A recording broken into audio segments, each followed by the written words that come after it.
How to fix iPhone camera access not working for apps. Don't worry.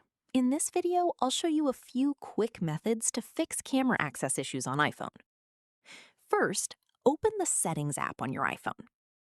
Now, scroll down and tap on Privacy and Security. Here, select Camera from the list.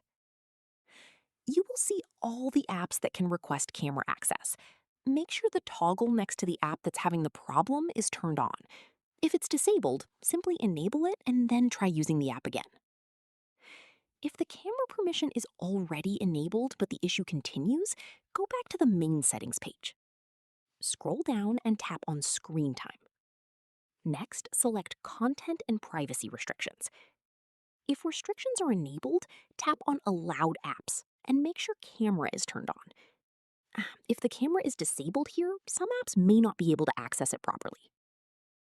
Still not working? The next thing you can try is reinstalling the affected app. Delete the app, install it again from the App Store, and when it asks for camera permission during setup, tap Allow.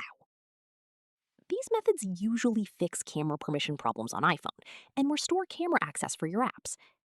If this video helped you, don't forget to like and subscribe for more iPhone troubleshooting tutorials.